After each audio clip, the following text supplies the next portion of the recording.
শুক্রবার বিজেপি খোয়াই জেলার কার্যালয়ে প্রয়াত প্রধানমন্ত্রী অটল বিহারী বাজপেয়ীর ওপর এক প্রদর্শনী আয়োজিত হয়। উদ্বোধন করেন বিজেপি ত্রিপুরার প্রদেশ সম্পাদক অমিত রক্ষিত। এছাড়া অন্যান্যদের মধ্যে উপস্থিত ছিলেন বিজেপি খোয়াই জেলার সভাপতি তথা বিধায়ক পিনাকি দাস চৌধুরী, বিজেপি খোয়াই জেলার সাধারণ সম্পাদক সমীর কুমার দাস, বিজেপি খোয়াই মণ্ডলের সাধারণ সম্পাদক অনিমেষ নাগ সহ অন্যান্যরা।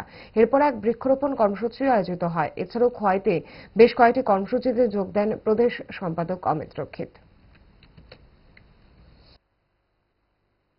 ডিসেম্বর ভারতীয় জনতা পার্টির যিনি প্রাণ পুরুষ আমাদের অটল বিহারী বাজপেয়ী, ওনার সেন্টিনারি ইয়ার ছিল, ৭০তম জন্মবার্ষিকী।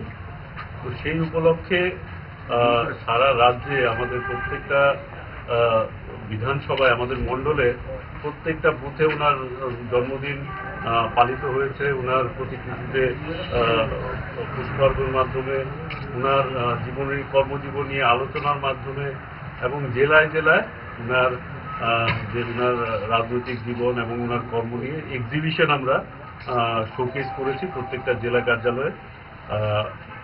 আর এক বছর সমানে, যেহেতু এটা সেন্টিনারি ইয়ার, এক বছর সমানে বিভিন্ন কার্যক্রম আমাদের চলতে থাকবে অটল বিহারীজিকে নিয়ে।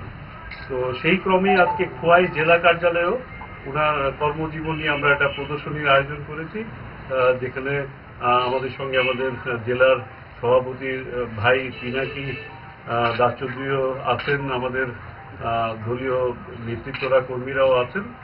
তো এই কর্মসূচি চলতে থাকবে এক বছর ব্যাপী, বিভিন্ন কার্যক্রম চলবে, সমাজসেবামূলক কাজ চলবে, আমরা পাবলিক আউটরিচের কাজ চলবে এবং অটল বিহারী বাজপেয়ীর যেই ফিলসফি, সেটা প্রত্যেকটা মানুষের কাছে পৌঁছে দেওয়ার কাজ আমাদের চলবে।